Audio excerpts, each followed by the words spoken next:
Welcome to TOCHI Stories. Please don't forget to like, subscribe, and turn on post notification because it will mean the whole world to me. Now let's get right into the story. Brace yourself. The rain hadn't stopped that day, and neither had the ache in Sarah's chest. People came, they cried, they left. But for Sarah, her world had stopped spinning the moment they lowered her father's coffin into the earth. He had been her anchor, the only parent she truly had since her mother died when she was just a child. Her stepmother, Vivian, wore a black lace gown and big dark sunglasses, holding Sarah's hand tightly through the burial. To everyone around, it looked like the perfect picture of a mother and daughter united by grief. And in that moment, Sarah believed it. Despite Vivian not being her biological mother, the woman had been there. She had cooked for her, braided her hair before school, and stayed up to help with late-night exams. Sarah leaned into her during the reception, believing with all her heart that at least one parent still remained, one person who would protect her from this new emptiness. After the burial, the house felt bigger, quieter. Sarah and Vivian would sit in the living room in silence, pretending to be okay. Vivian would say things like, "Your father would want us to be strong," and Sarah would nod, trying not to cry. As the months passed, they began to settle into a strange new rhythm. Two women in a home once ruled by a man who brought structure. Vivian often played old music, danced barefoot in the kitchen, and drank wine late into the evening. Sarah found herself laughing again, slowly. Vivian encouraged her to dress up, go out, meet people. She said Sarah was too beautiful to sit in mourning forever. Sarah thought it was sweet, even bold, that her stepmother wanted her to move on so soon. But it felt like love, like care, and Sarah never questioned it. Vivian became her closest friend. They shared clothes, secrets, and even makeup tips. Sarah had no idea that in trying to survive the loss of one parent, she was leaning into the arms of the very person who would destroy her. If grief could blind, Sarah was nearly sightless. What she didn't see were the late-night calls Vivian took in the hallway, or how she paused when Sarah spoke about the men she was dating. There were moments Vivian looked at her with something darker than affection, a kind of envy, a flicker of competition. But Sarah missed all of it. She saw only a woman who had also lost her partner and was trying to be strong. She felt guilty whenever she went out on a date, leaving Vivian alone at home. She would bring her favorite meals back, introduce her to the men she was seeing, sometimes even asking Vivian for advice. Vivian always smiled, always encouraged, always listened. And one by one, Sarah's relationships fell apart. The men who had once called her daily stopped calling. Some ghosted her completely. Others claimed she was too serious, too emotional. She never knew they had been meeting someone else behind her back, someone with the same address.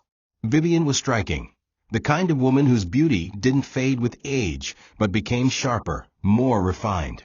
She had soft brown skin that glowed under the morning sun, a smile that disarmed even the most skeptical stranger, and eyes that could lie without blinking. She wore elegance like a second skin. No one saw the venom beneath her kindness, no one except the men who had once belonged to Sarah. Vivian always justified her actions to herself. "I'm not stealing them," she whispered in the mirror once, after a younger man slipped out of her room at dawn. "They come willingly." To the world, she was still the grieving widow, the devoted stepmother. She cooked for Sarah, cheered her on during job interviews, and pretended to love her like her own. But inside, Vivian resented her. She hated the way Sarah's skin was tight and glowing with youth. She hated how men's eyes always turned to Sarah first at the mall, how compliments were whispered into her ears. Vivian hated that despite all her efforts, her best years were behind her, and Sarah's were just beginning. She watched Sarah dress for her dates with a smile, but her heart clenched with bitterness. Vivian's body was still beautiful, but not like before. She had to work harder now, tighter clothes, heavier makeup, longer lashes. It was an unspoken war, and Sarah didn't even know she was in it. Vivian began subtly sabotaging her. She would show up unexpectedly when Sarah's date was around, wearing something tight and alluring. She would laugh louder than necessary, touch their shoulders lightly, compliment them with that smooth, husky voice that never failed to catch attention. Sarah would excuse herself to get drinks, only to return and find the atmosphere changed, colder. Vivian would later say things like, "That one didn't seem serious anyway," or "He looked like a flirt."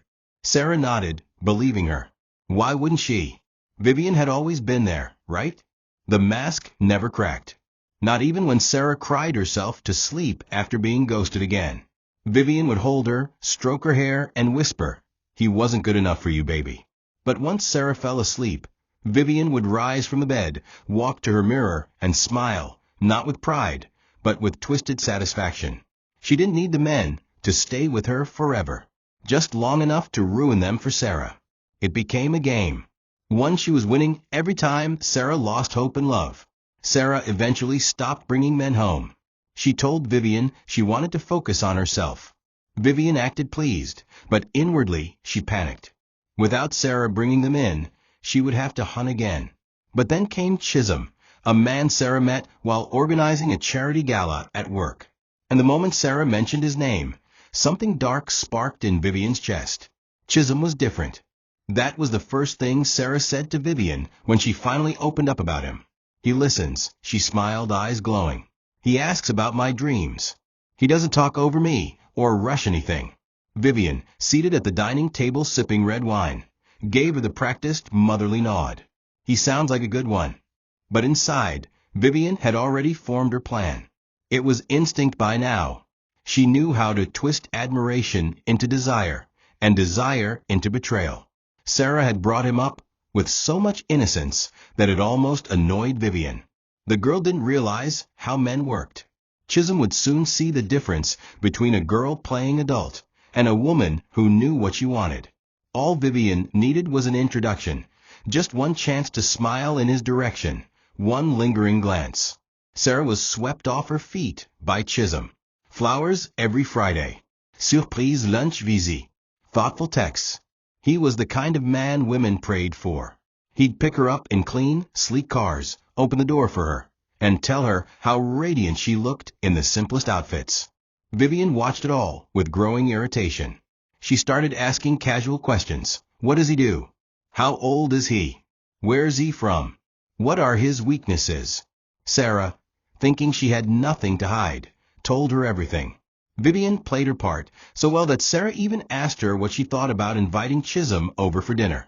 "I want you to meet the man I'm going to marry," she said, smiling like a child announcing her dreams. And Vivian agreed, hiding her fangs behind a warm nod. "Of course, baby. I can't wait to meet him." The night Chisholm came for dinner, everything changed. Vivian wore a fitted silk dress, her hair in perfect curls, her perfume soft but hypnotic.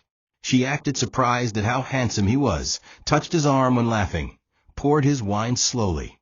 Sarah was too in love to notice. To her, it was a perfect night. But after that dinner, Chisholm's messages slowed. His eyes didn't linger on Sarah the same way. He became more distracted, more distant. Sarah began to worry, and Vivian assured her it was just cold feet. "Men panic when they're in too deep," she said. But Sarah had a bad feeling.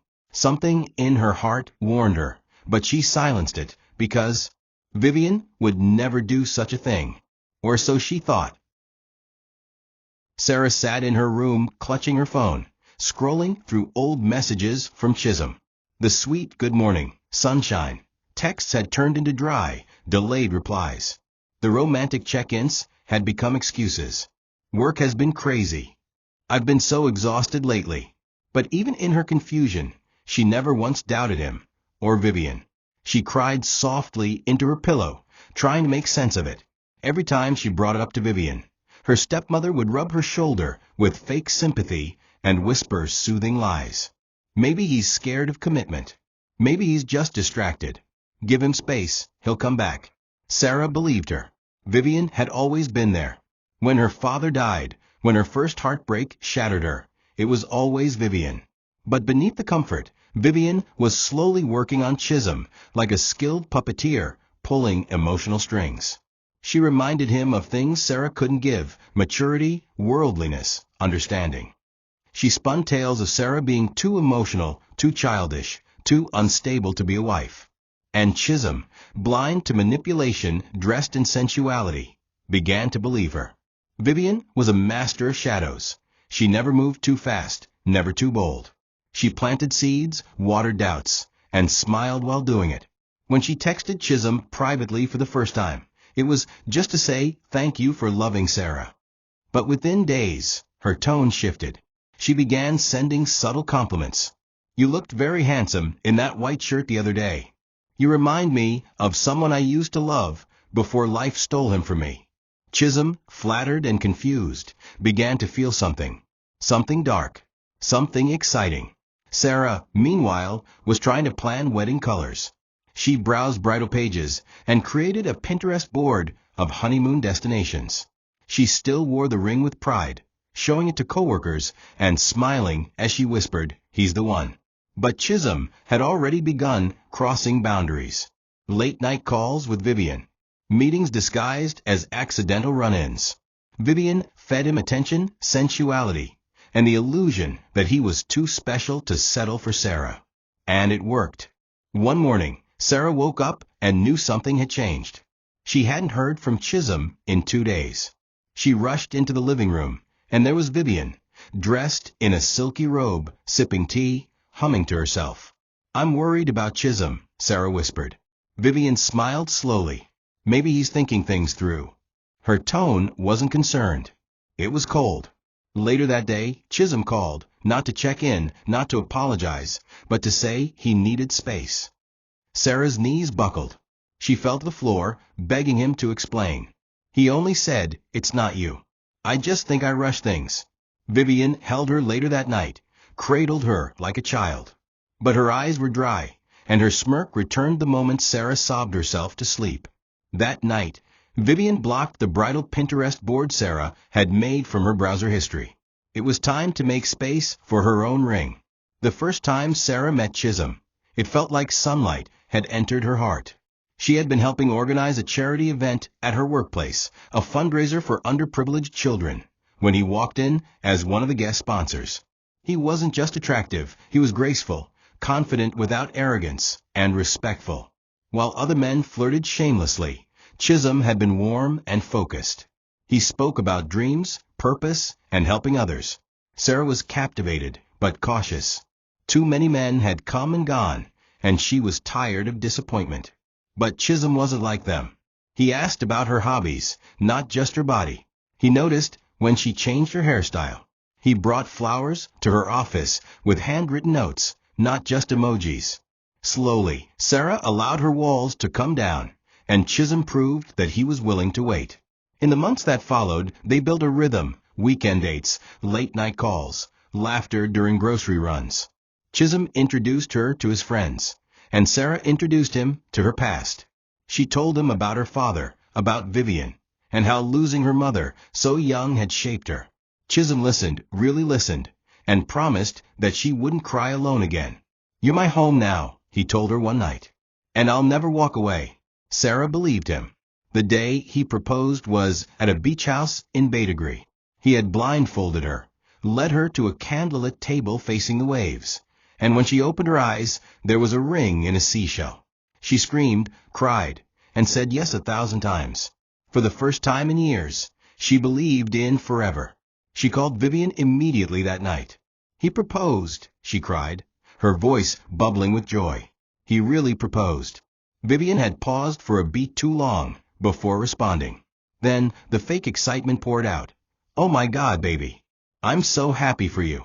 But behind her eyes was a fire, a furious envy that Sarah had something she hadn't earned, love that hadn't been bought, beauty that hadn't faded, and a man who looked at her like she was the only woman in the world. That night, Vivian stood in front of her mirror for over an hour, adjusting her hair, applying makeup she didn't need, and replaying Chisholm's laugh in her mind. "He's mine," she whispered to herself, as though claiming stolen property. She had taken Sarah's men before, but this was different. This was personal. This was revenge for every time the world looked past her and admired the girl she raised. Vivian didn't just want Chisholm. She wanted to take everything from Sarah, including the future she had finally believed in. Sarah held her hand up to the mirror and stared at the ring, a delicate oval diamond surrounded by tiny glittering stones. It wasn't the most expensive, but it was perfect to her. Every time she looked at it, she smiled like she'd never been broken before. She walked around the house humming, practicing how she'd say my fiancé in conversation, feeling reborn. Vivian acted delighted. She helped Sarah sketch out dress designs, flipped through magazines with her, and even shared her own past wedding experience. "I want you to have everything I didn't," she said, kissing Sarah's forehead. And Sarah believed her. How could she not? Vivian was family. Vivian was her mother, not by blood, but by bond. She couldn't see that behind the encouragement was a woman who had already begun poisoning her future. Behind closed doors, Vivian increased her communication with Chisholm. She texted him regularly under the guise of planning a surprise bridal shower for Sarah. "Don't tell her I'm asking, but what kind of flowers does she like?" she wrote. "She always talks about you like you hung the moon." At first, Chisholm responded politely, keeping boundaries. But Vivian was persistent. One night, she sent him a picture, a seemingly innocent mirror selfie in a silk robe, claiming she was testing makeup for the wedding. Chisholm hesitated, replied with a joke, but something inside him stirred. Vivian noticed. She upped the charm. Compliments laced with flirty emojis. Voice notes in the middle of the night. Chisholm grew conflicted. He didn't mean to betray Sarah. But every man has a moment of weakness. Vivian just knew exactly how to create it. Sarah remained clueless. She planned the guest list, booked the hall, even asked Vivian to be her matron of honor. She told her everything, how she hoped to have 3 kids, how she wanted to name the first girl after her late mother. Vivian listened with a smile, hiding the fact that she had already met Chisholm privately, twice. The final blow came when Chisholm didn't show up for a dinner with Sarah's office friends. He texted last minute, "Can we talk tomorrow?" Sarah waited all night, worried, confused, whispering prayers. The next morning, he called. His voice was flat. "I think we rush things," he said. "I need time to think." Sarah's heart shattered, but she still blamed herself. "Maybe I came on too strong. Maybe I loved him too quickly." She didn't know the real reason. Not yet. That knowledge was still being saved for the betrayal that would crush her soul completely. The day Sarah brought Chisholm home to formally meet Vivian felt like a full-circle moment for her. She wore a soft cream dress, styled her natural hair into a bun, and applied light makeup, glowing with the joy of a woman who believed she had found love and family in the same room. Chisholm arrived bearing a wine bottle and flowers, the kind of gentleman that would make any mother, or stepmother, proud. When Vivian opened the door, her smile was slow, deliberate. Her eyes skimmed over Chisholm's face and figure with a flicker of something Sarah couldn't identify. "So this is the famous Chisholm," she said, extending her hand. "Sarah talks about you like you walk on clouds." Chisholm laughed, and Sarah beamed, unaware of the unspoken energy that had already begun forming between them. Dinner went smoothly, or so Sarah thought. Vivian was animated, elegant in a figure-hugging black dress that revealed more shoulder than necessary. She poured Chisholm's wine herself, gently corrected him when he mispronounced the name of a rare cheese, and shared witty stories about her youth that made Chisholm chuckle. Sarah watched with admiration. She was grateful. "She's welcoming him so well," she thought. "I'm lucky." What Sarah didn't see were the glances Vivian stole, the low laughs laced with flirtation, or the moment her hand brushed Chisholm's when clearing the dishes. After dinner, Sarah excused herself to answer a work call outside. When she returned, she saw Vivian and Chisholm on the couch, laughing, heads close, too close. "We were just talking about his love for books," Vivian said quickly. "He's got great taste." Sarah nodded, suppressing the odd feeling that curled in her stomach. That night, after Chisholm left, Vivian entered Sarah's room with her usual warm presence. "He's a good one," she said, sitting at the edge of the bed. "But be careful." Sarah looked up, confused. "What do you mean?" Vivian hesitated. Perfectly timed hesitation, then smiled. "I'm just saying, some men are easily overwhelmed. Don't smother him with too much emotion. Give him room to chase you." It sounded like advice, motherly wisdom. Sarah nodded slowly, unsure why she felt suddenly insecure. Vivian kissed her forehead before leaving. "I'm proud of you, baby." But outside the door, Vivian's expression hardened. She leaned against the wall and pulled out her phone. The message she sent to Chisholm that night simply read, "It was wonderful meeting you. You're more impressive than I imagined." And with that, the slow poisoning began. It began with silence. Chisholm, once predictable in his love, the man who called every morning and every night, began withdrawing in ways Sarah couldn't explain. His messages grew shorter. His calls became rarer. At first, Sarah attributed it to work stress. She sent sweet texts to lift his mood, cooked for him when he visited, and tried not to pry. But the distance grew heavier, like a fog slowly stealing her light. Then came the subtle changes. He began criticizing her in small ways, her cooking, her clothes, the way she sometimes talked to emotionally. It felt like someone else had crept into his head and begun drawing lines between them. Sarah began to shrink in her own relationship. The warmth faded. She stopped sharing her dreams with him because he no longer asked. Still, she clung to the memory of who he had been, hoping that if she waited long enough, the real Chisholm would return. Vivian was always there during Sarah's confusion, patient, soft-spoken, comforting. But her words were now tinged with subtle doubts. "Men get scared when women start making wedding plans too fast," she'd say, casually, while sipping tea. Or, "Maybe you're too available. You know men like a little chase." Sarah took it to heart. She began second-guessing everything she said and did. When Chisholm didn't show up for a weekend dinner they had planned with her childhood friends, Sarah cried on Vivian's lap. "What am I doing wrong?" she whispered. Vivian stroked her hair and replied, "Maybe he's just not the one." The irony was cruel, because behind those comforting arms was the very hand that had pulled him away. Vivian had become Chisholm's escape.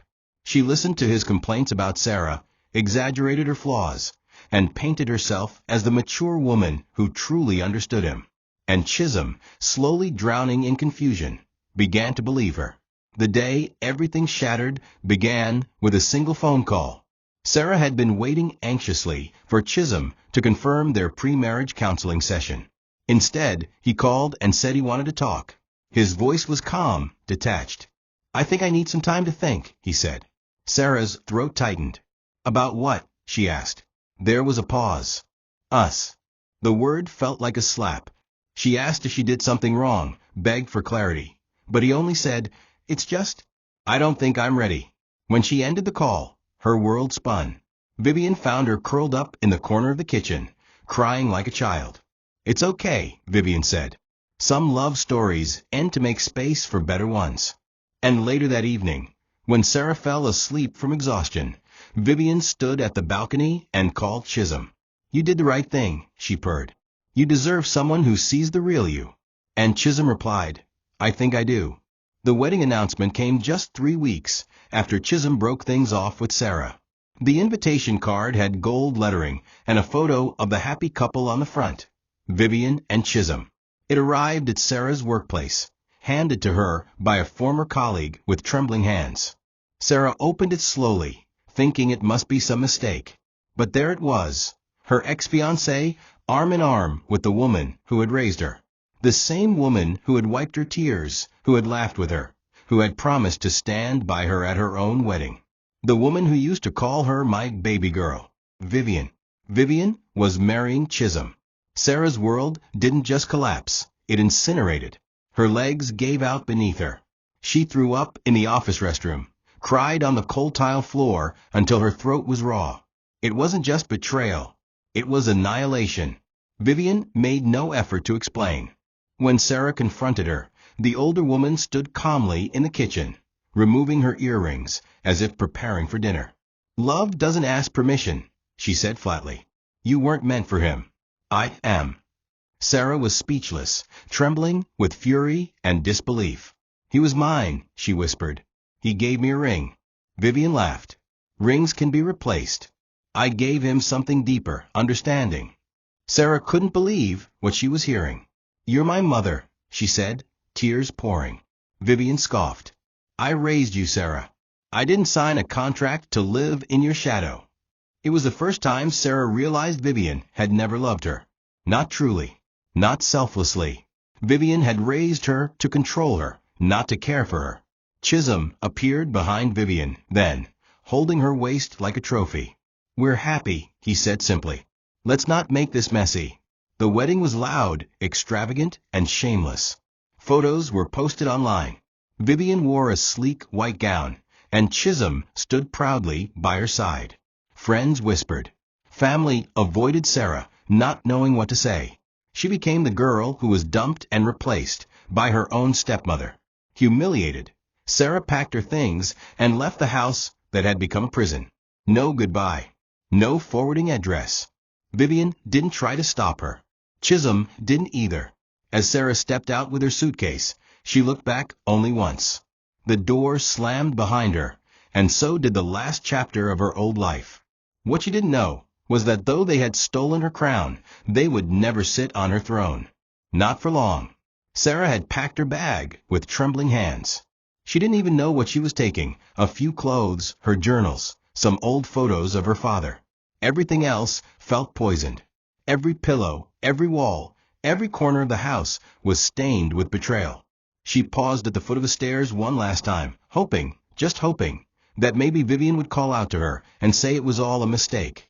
That Chisholm would run down and say he was confused, that he loved her and not this madness. But silence answered her. Vivian appeared at the top of the stairs, not with concern, but with a smirk. "Leaving already?" she said, arms folded. "I thought you'd fight harder. You always were dramatic." Chisholm stood beside her, holding a coffee mug, his face cold, unreadable. "You'll be fine," he added casually. "We're adults here." Sarah stood there frozen, heart pounding. "How could you do this to me?" she whispered. Vivian chuckled. "Don't be naive, Sarah. You think love is about who gets the ring first. Life doesn't work that way." Sarah turned to Chisholm. "You said I was your home," she said, voice cracking. "You said you loved me." He didn't respond. He just looked at the floor, like her words were too inconvenient to acknowledge. Vivian stepped forward and tucked her hair behind her ear, almost like she was mocking Sarah's heartbreak. "You can cry if you want, but it doesn't change the fact that I'm Mrs. Chisholm now.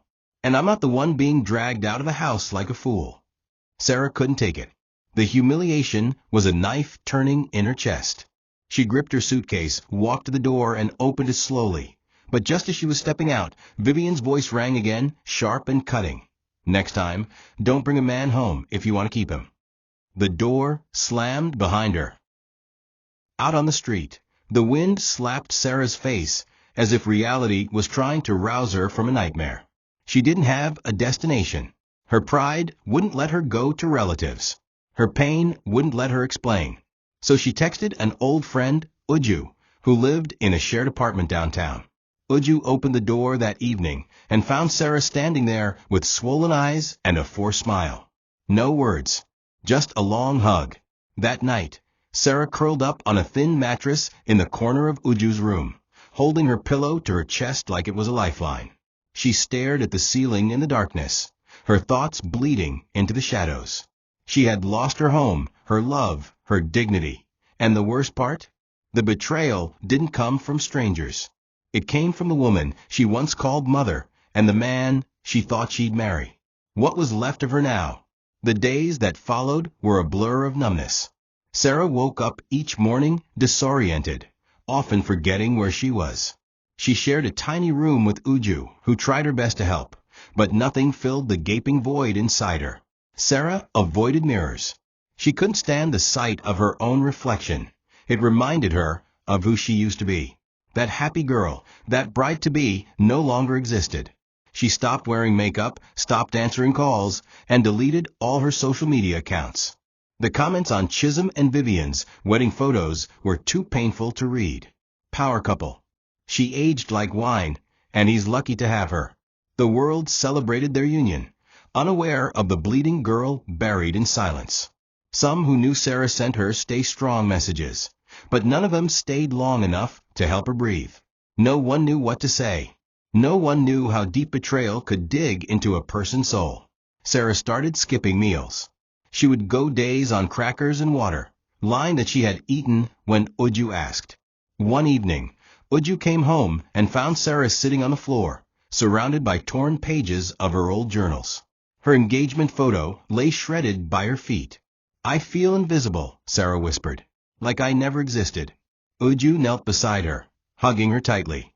"You're allowed to break, but don't vanish, Sarah. Please don't vanish." But Sarah had already vanished inside. She no longer dreamed. She no longer planned. She existed, barely. She took small jobs, serving at parties, cleaning small offices, just enough to pay Uju something for rent. She never asked for help. Her pride wouldn't let her. Vivian had called her weak, and she refused to prove her right, even if she was breaking inside. There were nights she considered walking into traffic. The pain seemed unbearable. But something always stopped her, a memory of her father, his voice reminding her, "You were born for more." Then came a quiet morning, the beginning of everything changing. Sarah was cleaning the lobby of a small office building when she tripped over a bucket and fell hard, twisting her ankle. Pain shot through her leg, and she gasped, sitting on the ground with tears in her eyes. A man rushed over, tall, dark-skinned, well-dressed but not flashy. "Are you okay?" he asked gently. She nodded quickly, embarrassed. "I'm fine. Sorry, I'm just clumsy." But the man didn't walk away. He helped her up, led her to a seat in the lobby, and asked if she wanted water. His name was Ikenna. And without knowing it, that moment, that small act of kindness, would be the start of the most important chapter of her life. A chapter where broken women become queens.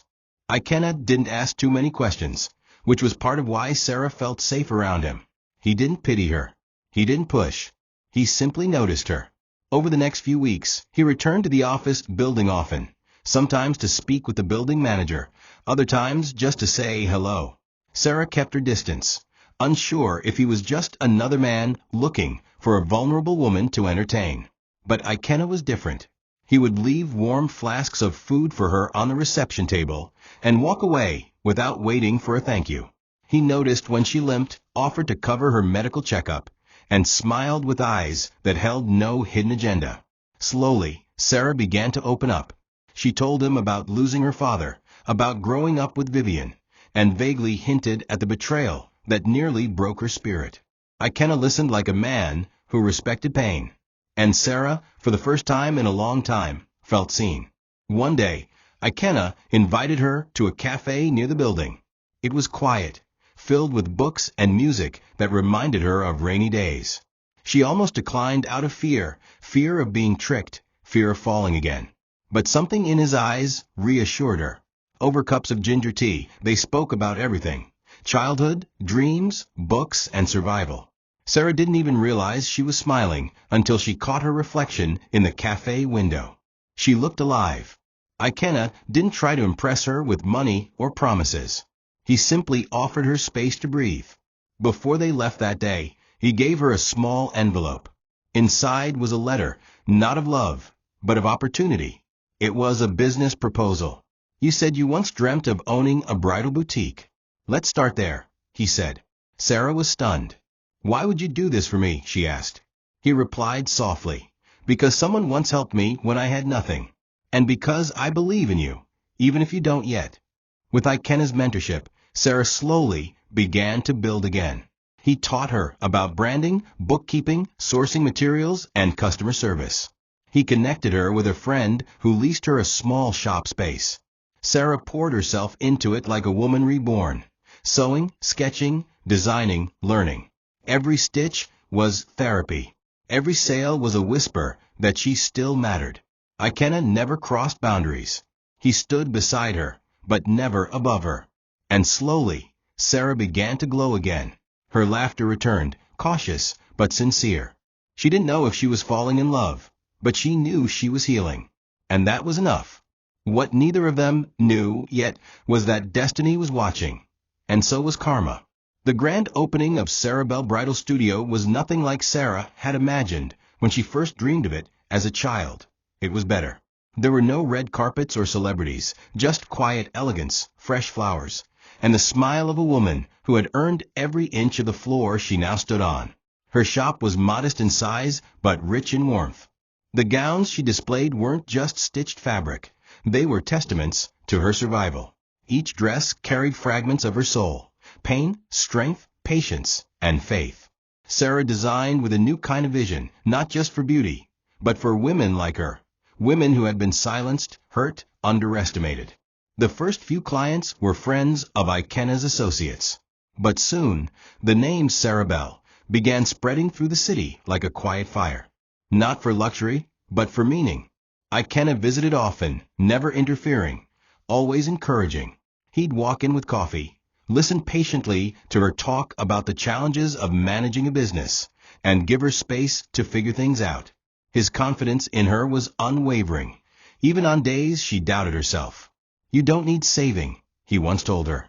"You just needed someone to hand you the bricks. You're building this castle yourself." Sarah didn't know when it happened, when her heart began to shift from gratitude to admiration, from admiration to something deeper. But it happened slowly, beautifully, without force. He wasn't like Chisholm. There were no grand illusions, no love bombing. With Ikena, every moment felt safe. He never kissed her without permission, never touched her without invitation, and never made her feel less than royalty. In his presence, she wasn't broken. She was becoming. Their love grew in silence. No declarations, no confessions. Just two people healing side by side. One rainy evening, as they stood in her shop locking up for the night, Sarah looked at him and whispered, "I don't know who I'd be if I hadn't met you." Ikena took her hand gently and replied, "You'd still be you." The world would have just taken longer to see it. A few weeks later, he proposed, not with a ring first, but with a letter.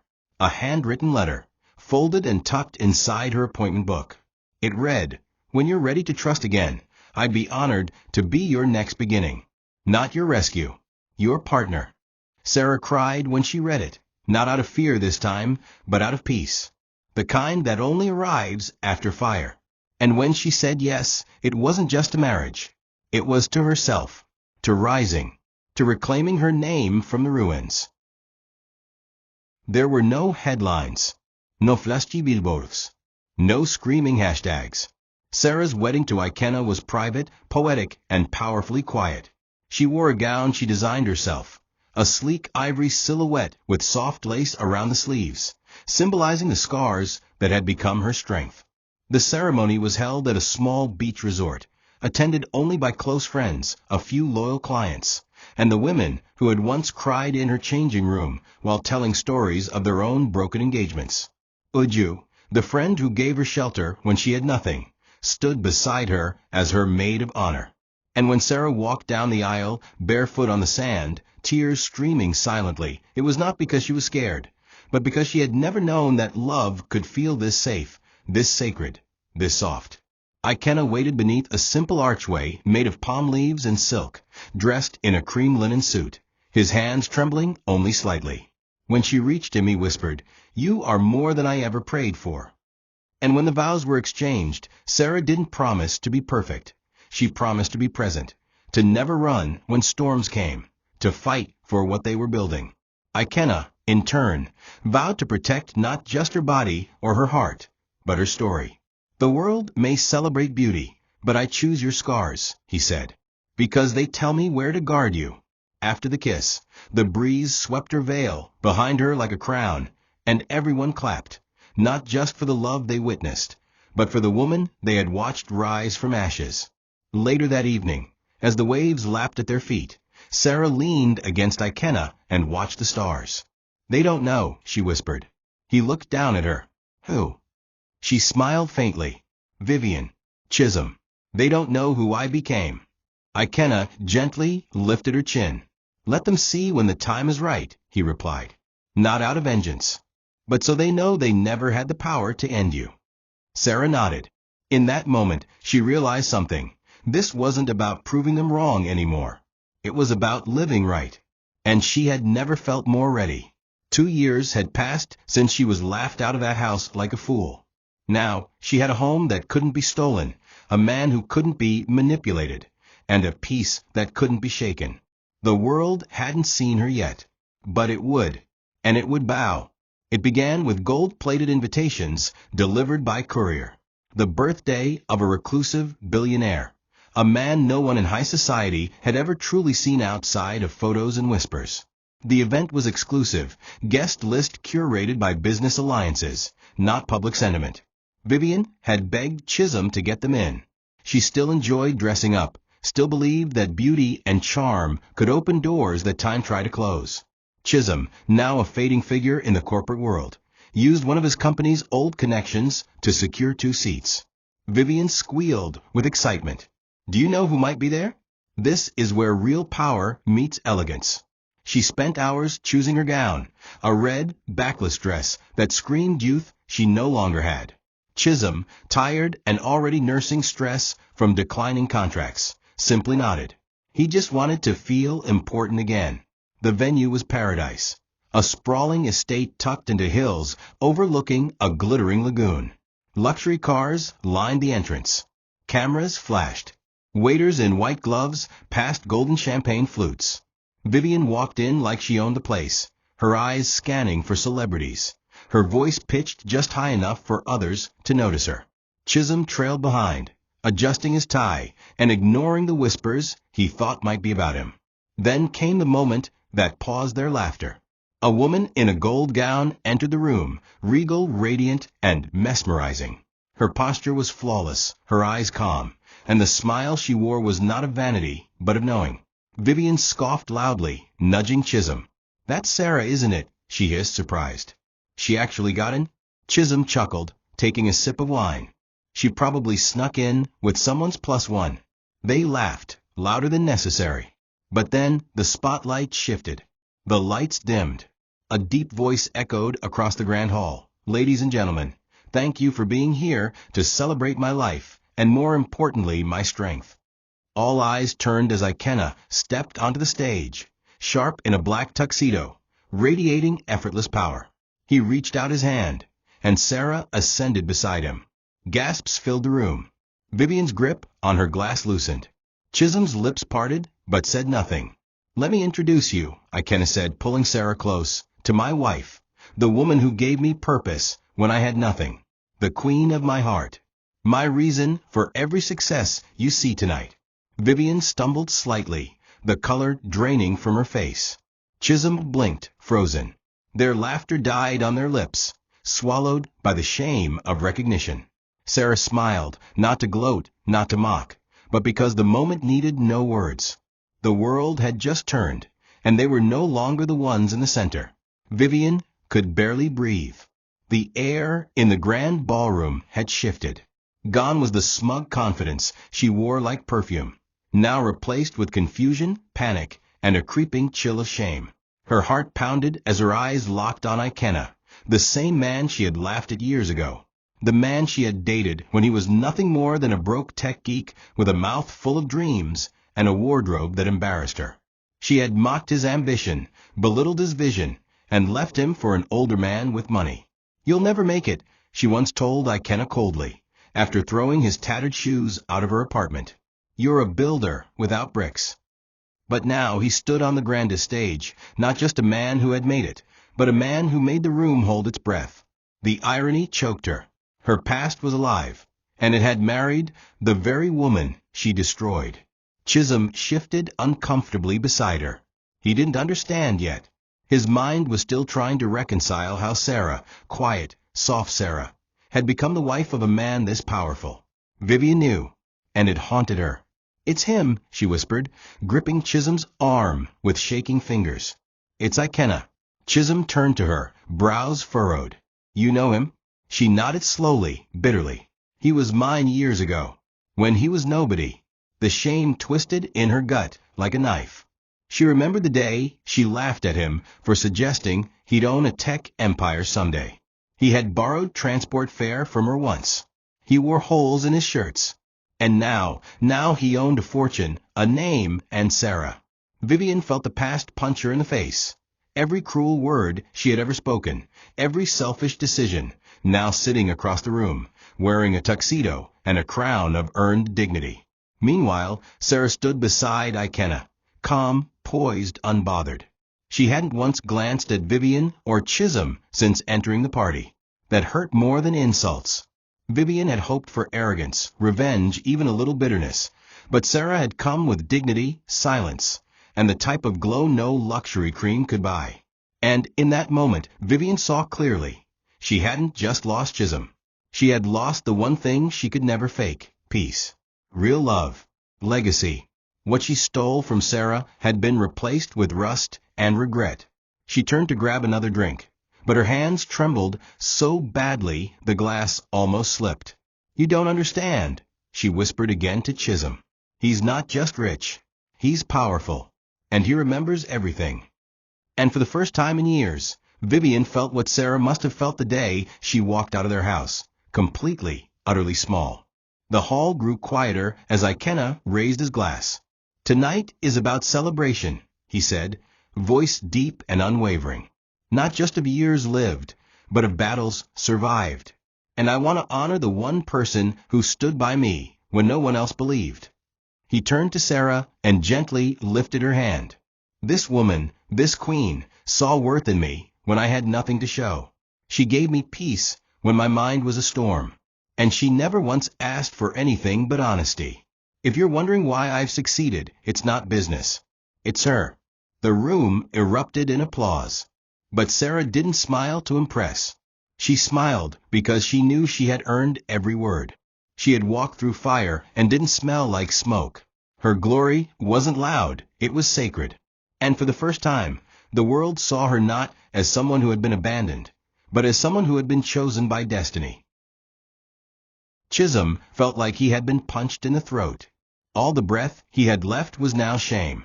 His eyes shifted from Sarah to Ikenna to the audience, watching the admiration on everyone's faces. He had once held that hand, received that smile, worn that same suit beside her, and he had traded it all for lust and flattery. He remembered the night he returned Sarah's ring, the way she had begged for clarity, the pain in her eyes. At the time, he felt nothing. He had believed Vivian's lies, that Sarah was immature, unstable, incapable of loving a man like him. But now, seeing her elevated in a way that money couldn't fake, dressed not in gold, but in grace, he realized too late what he had thrown away. His chest tightened. His palms grew clammy. He tried to speak to Vivian, but she was already walking away from him, toward the exit, her heels clicking like judgment behind her. Backstage, after the speech, Sarah and Ikenna stood alone for a moment. She exhaled deeply and leaned into his chest. "I didn't think I'd survive that," she whispered. "You did more than survive," Ikenna replied. "You ruled it." He kissed her forehead. "You walked into the room where your past laughed, and you didn't need to speak. Your presence silenced them." Sarah looked up, her eyes glistening. "Do you think they'll change?" she asked. Ikenna smiled faintly. "People don't change when they fall. They change when they see what they could have had." And Sarah understood then, this wasn't about revenge anymore. It was about reclaiming everything she was told she'd never become. She didn't need their apology. She didn't need them to suffer. The crown on her head wasn't theirs to understand. It was hers to wear, and wear she would, with quiet fire and everlasting peace. The days that followed the party were a slow descent for Chisholm, one cut at a time. It started with whispers in the company lounge, subtle glances that carried judgment. Ikenna hadn't made a public scandal.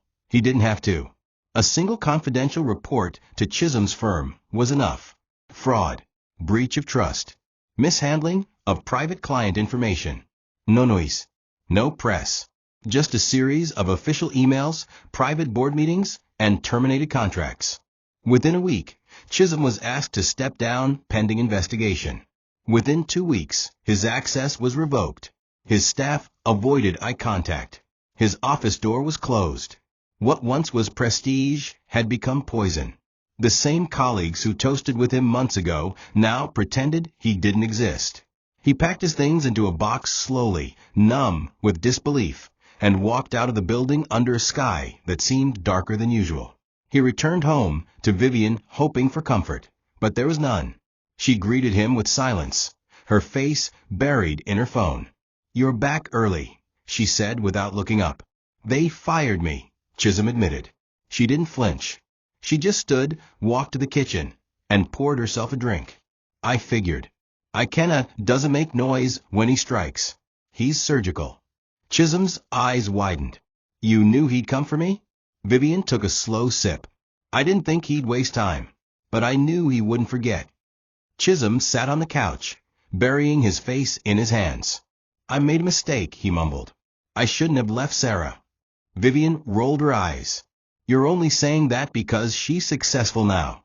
If she were still sweeping offices, you wouldn't care. He looked up. You cost me everything. Vivian laughed dryly. No, Chisholm. You cost yourself everything. I just handed you the shovel. In the weeks that followed, Vivian began disappearing for hours, then days. Chisholm found evidence, photos with younger men, late-night calls, receipts from hotels. When he confronted her, she simply said, a woman like me doesn't waste her beauty on losers. And with that, she packed her bags. I gave up everything for you, he shouted. She smirked. You gave up Sarah. That was your only real asset. And she walked out. Alone in the empty apartment, surrounded by unpaid bills and fading memories, Chisholm collapsed to the floor and wept. Not just for what he had lost, but for what he had become. Vivian was gone. His career was gone. His future shredded. And somewhere in the city, Sarah, the woman who had once loved him purely, now stood tall beside the man who made her feel like a queen. And for the first time, Chisholm understood. Karma doesn't knock. It walks in when invited. Vivian had always been a woman of appearances. Her power came from her ability to control rooms with her body, her voice, her presence, and when all else failed, with her lies. But as time passed after the birthday party, something shifted. Doors that once opened for her now stayed closed. The phone stopped ringing. Her name didn't get her into the events she used to dominate. Even the boutique she frequented began subtly offering her less expensive items. Her name had been whispered too often in the wrong circles, and those whispers had reached the ears of people who mattered. Behind closed doors, it was said that she seduced her stepdaughter's fiancé, married him, and then watched him crumble. No one wanted to be associated with her anymore. Her fall wasn't loud, it was silent, like a candle going out in the wind. At home, Chisholm had become a shell. He paced the apartment daily, trying to salvage old business contacts, drafting proposals that were never answered. His confidence was gone. His charm had withered. The man Vivian once paraded proudly had turned into a man she didn't even recognize. She grew resentful, bitter. When she looked at him, she no longer saw the conquest. She saw the reminder of her mistake. He begged her to stay, to help him rebuild, to be the woman she had promised to be when they betrayed Sarah together. But Vivian didn't care anymore. She had never loved him, not truly. He was a trophy, a win over a girl she envied, a way to prove to herself that she still had power. And now that power had vanished, so had her interest. So she left. No goodbye. Just a note on the table that read, some men lose more than women. They lose their usefulness. Chisholm sat on the floor of their now half-empty apartment, tears rolling down his face. He replayed it all, the proposal to Sarah, the joy in her eyes, the warmth of her love, the way she looked at him like he was her world. And he destroyed it for a woman who turned his life to dust. He tried calling Sarah just once, but the number didn't connect. It was better that way. What could he possibly say? That he missed her? That he was wrong? That he had paid the price? She owed him nothing. And as he curled up on that cold floor with the echo of silence for company, he realized, you can't steal love and expect to keep it. What you build on betrayal always collapses. And what he thought was a throne had been nothing but a borrowed chair. The true crown had never belonged to Vivian. It had always been Sarah's. 2 years after the party, Sarah stood before a full-length mirror in her boutique, now expanded to 3 branches across the city. A client had just left, and the staff were tidying up. She took a moment to breathe, resting her hands on her small belly. She smiled. She hadn't announced the pregnancy yet. She wanted to enjoy the secret a little longer. Ikenna had been overjoyed when they found out. He had lifted her off her feet, kissed her forehead, and whispered, now our home will have your laughter twice. Sarah looked around at the business she built, the love she cultivated, and the life that no one handed to her. Everything she had was earned. And what had once been her deepest wound had become her greatest testimony. She didn't need revenge. Her peace was loud enough. Later that evening, she and Ikenna hosted a private dinner with close friends. As they toasted to new beginnings, someone mentioned a gossip piece that had quietly made rounds. That Vivian had been seen in a seedy bar with a man half her age, arguing over money. That Chisholm was last spotted working at a car rental office under a different name. There was pity in the room, but no tears. Sarah said nothing. She only smiled gently and sipped her juice. Ikenna squeezed her hand beneath the table. "Do you ever wish they'd apologized?" he asked later, as they cleaned up the dishes together. Sarah paused for a moment, then shook her head. "No. I just wish I hadn't wasted so many tears on people who were never worth the salt they cost me." Ikenna nodded. "Then again," she added, "maybe I had to cry those tears to become who I am now." And so it ended, not with public disgrace or dramatic speeches, but with quiet power and truth. Vivian had stolen a crown that was never hers, and lost the throne that was never meant to carry her. Chisholm had traded gold for glitter, only to find himself buried in dust. But Sarah, the woman they mocked, abandoned, and humiliated, became the queen of her own story. Not because she fought back, but because she rose when no one expected her to. Her throne was built from lessons, her crown from scars. And her legacy? Peace, power, and a love so deep it could never be stolen. In the end, it was never about revenge. It was about rising so high they'd have to look up just to remember what they lost. Thank you for watching this video. What did you learn from this story? Drop it in the comments. Please make sure you like, comment, and subscribe to my YouTube channel TOCHI Stories for more.